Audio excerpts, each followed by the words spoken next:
zurück auf meinen Kanal Daramo. Cool, dass ihr wieder reingeschaut habt. Wie ihr schon seht, habe ich hier einen Wandkamin in meiner Wohnung verbaut.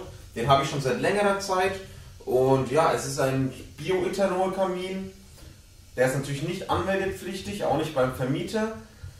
Natürlich sollt ihr selbstverständlich trotzdem aufpassen bei der Entzündung dieses Kamins zum Beispiel. Aber worum es eigentlich in diesem Video geht, zeige ich euch gleich. Und zwar, Bioethanol gibt jetzt nicht unbedingt vom Geräusch her ein Wohlfühlgefühl ab, sondern von der Flamme her natürlich schon, aber wie gesagt, die Geräuschkulisse entspricht jetzt nicht unbedingt einem echten Kamin.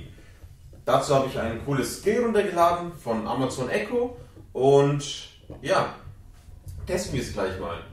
Alexa, öffne Kaminfeuer. Wusstest du, dass Kaminfeuer von Invoked Apps die ganze Nacht laufen kann? In der Grundeinstellung stoppt der Sound automatisch nach einer Stunde. Während der Sound läuft, kannst du allerdings sagen: Alexa, spiele weiter, damit das Geräusch in Endlosschleife weiterläuft.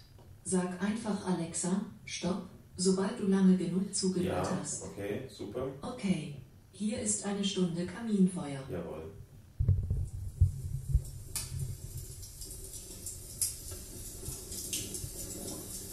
So, ich hoffe, ihr könnt es hören. Der Sound kommt jetzt von hier, beziehungsweise von dort, wo ihr euer Amazon Echo Gerät aufgestellt habt. Die Flamme kommt von hier. Ich habe mir jetzt hier noch, ein schönes Fell vor den Kamin gelegt. Einen sehr bequemen Eiersessel, so nenne ich ihn.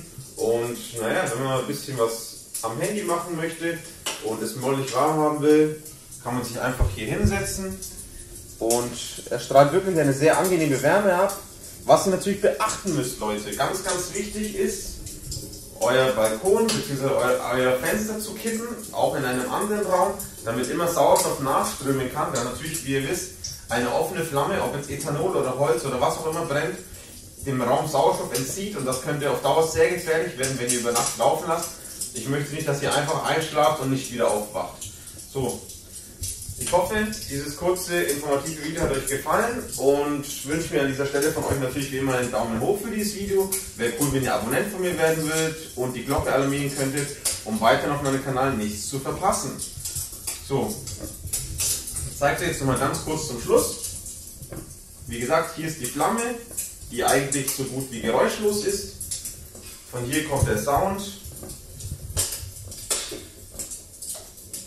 Und ja, mir gefällt es eigentlich wirklich sehr gut, da es eine Illusion eines echten Kamins auslöst sozusagen. So, dann sage ich mal an der Stelle ciao und bis zum nächsten Mal, Leute.